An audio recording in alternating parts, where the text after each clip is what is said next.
मुरादाबाद में आयोजित संविधान गौरव अभियान कार्यक्रम में पहुंचे बीजेपी के एससी प्रकोष्ठ के राष्ट्रीय अध्यक्ष लाल सिंह आर्य ने विपक्षी दलों पर जमकर हमला बोला। उन्होंने नगीना सांसद चंद्रशेखर आजाद और अखिलेश यादव पर तीखी टिप्पणी की। साथ ही दिल्ली चुनाव में नूपुर शर्मा के नाम को लेकर बड़ा बयान दिया। दिल्ली विधानसभा चुनाव में सोशल मीडिया पर नूपुर शर्मा का नाम बतौर मुख्यमंत्री उम्मीदवार चर्चा में है। इस पर लाल सिंह आर्य ने कहा कि नूपुर शर्मा बीजेपी के लिए गर्व की बात है। उन्होंने कहा कि नूपुर शर्मा एक शेरनी की तरह अपनी बात कहती है।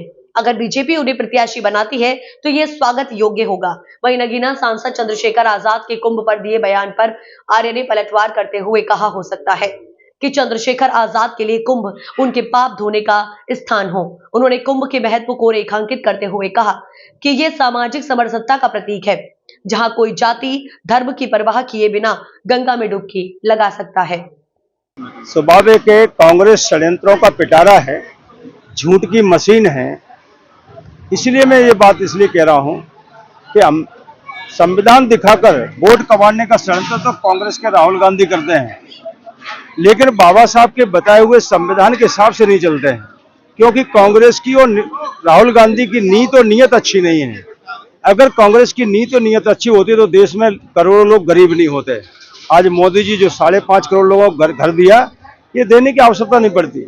उनकी नीति और नियत खराब थी, इसीलिए लोगों को हेल्थ की गारंटी नहीं मिल पाई। आज 5 लाख का हेल्थ की गारंटी मोदी जी गरीबों को दे रहे हैं। अगर कांग्रेस की नीति और नियत अच्छी होती तो धारा 370 लगाकर आरक्षण समाप्त नहीं करते।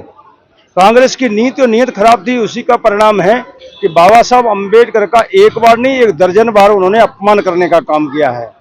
और संविधान में लिखा है आर्थिक, राजनीतिक, सामाजिक बराबरी और अवसर की समानता है। मोदी जी ने दलित राष्ट्रपति बनाया, आदिवासी राष्ट्रपति बनाए। मोदी जी ने 12 कैबिनेट मंत्री पहली बार केंद्र में बनाए, 4 राज्यपाल बनाने का काम किया। रेलवे बोर्ड में और महालेखाकार नियंत्रक में आजादी के बाद से कभी अध्यक्ष नहीं बना, मोदी जी ने बनाने का काम किया। तो संविधान और बाबा साहब की भावनाएं के अनुसार मोदी जी भारत में गरीब, शोषित, वंचित, महिला और सामान्य वर्ग में भी कोई गरीब है, उन सबकी चिंता करने का काम कर रहे हैं। इसलिए भाजपा के लिए, मोदी जी के लिए भारत का संविधान और अम्बेडकर जी श्रद्धा का केंद्र है। कांग्रेस के लिए वो केवल वोट प्राप्त करने के लिए। एक सवाल था मेरा, आप भी के समुदाय से आते हैं, चंद्रशेखर यहाँ से सांसद हैं, वो कुंभ को लेकर के कह रहे हैं कि वहाँ तो पाप, जिसने पाप किया वो हो जाएंगे, तो कहीं समाज में 2 फाड़ कर रहे हैं क्या? जाकी रही भावना जैसी, प्रभु देखी मूरत तिन तैसी। मुझे लगता है कि हमारे महापुरुषों ने, हमारे ऋषि मुनियों ने कुंभ की कल्पना सामाजिक समरसता के लिए की है, आध्यात्मिक समरसता के लिए की है। आज गंगा जी में कोई डुबकी लगाता है, वो दलित हो, आदिवासी हो, पिछड़ा हो, सामान्य हो, कोई भी हो, कोई पूछने वाला नहीं कि तू डुबकी क्यों लगा रहा है। अरे भगवान तो सबके हैं। इसलिए गंगा जी में जो भी स्नान करता है, कुंभ में जाता है, वो सामाजिक समरसता की प्रेरणा कहीं ना कहीं देता है। आज हर प्रकार का संत वहाँ है, हर प्रकार का भक्त वहाँ जा रहा है, और इसलिए ये राष्ट्रीय एकता का कुंभ है, ये सामाजिक समरसता का कुंभ है। चंद्रशेखर आजाद के लिए हो सकता है पाप धोने का कुंभ हो। इसलिए मैं कहता हूँ कि जिसकी रही भावना जैसी, प्रभु देखी मूरत जैसी। अखिलेश यादव भी कुछ इस तरह की बात कर रहे हैं।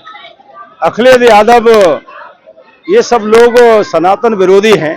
इनको सनातन का वोट तो चाहिए, लेकिन सनातन का अपमान करते हुए नहीं मानते हैं। देखो, मैं तो ये मानता हूं, जिन्होंने राम का विरोध किया आज तक सत्ता पर लौटे नहीं हैं। जो सनातन का विरोध करेंगे, जो अच्छाई का विरोध करेंगे, रावण भी हो उसकी सत्ता नहीं रही है, तो अखिलेश यादव हैं क्या? अखिलेश यादव कह रहे हैं पीडीए बनाकर हम लोगों को अपनी ओर जोड़ रहे हैं, लेकिन भाजपा ने अब तक जो दलित शोषित वर्ग है उनके साथ में, विपक्ष में जब रहते हैं तब वो जोड़ने की बात करते हैं, और सत्ता में रहते हैं तब दलितों पर अत्याचार करते हैं, महिलाओं पर अत्याचार करते हैं, डकैतों को पैदा करते हैं, लूटने का काम करते हैं, नल की टोटियां उखाड़ ले जाते हैं। तो विपक्ष में रहते तब ये कहते हैं, और सत्ता में रहते हैं तो लूटने का काम करते हैं। इसलिए जनता सब जानती है। दिल्ली के इलेक्शन को लेकर लगातार चर्चाएं चल रही है, किस तरह से दिल्ली के चुनाव में अब की बार भारतीय जनता पार्टी का 2/3 बहुमत के साथ कमल खिल रहा है। आप पार्टी के नेता केजरीवाल, उनको उप मुख्यमंत्री, मंत्री भ्रष्टाचार में जेल में जा चुके, ईमानदारी का चोला पहने थे वो, वो कलई खुल चुकी है। झोपड़पट्टी में, गरीबों में, दलितों में आज एक ही बात है कि 10 साल की सत्ता आप पार्टी की रही, ना तो पानी पहुंचा पाया, ना यमुना साफ कर पाई, ना सड़कें अच्छी बना पाई, ना हॉस्पिटल अच्छे दे पाए। ऐसे मुख्यमंत्री को और ऐसे मुख्यमंत्री की आप पार्टी को हराने का काम अब की बार दिल्ली की जनता ने ले लिया है। और मैं कह रहा हूं 8 तारीख को परिणाम। अखिलेश यादव पर निशाना साधते हुए आर्य ने कहा कि ये लोग सनातन धर्म का विरोध करते हैं। उन्होंने कहा सनातन का अपमान करने वाले सत्ता में कभी वापस नहीं लौटे। जिन्होंने राम का विरोध किया उनका हश्र सभी ने देखा है। मंच से बोलते हुए उन्होंने कांग्रेस और इंडी गठबंधन को सनातन विरोधी करार दिया और कहा कि जनता उन्हें इसका जवाब देगी। तो ये थी आज की बड़ी खबर। ऐसी ही और खबरों के लिए देखते रहिए वॉइस ऑफ रिपब्लिक।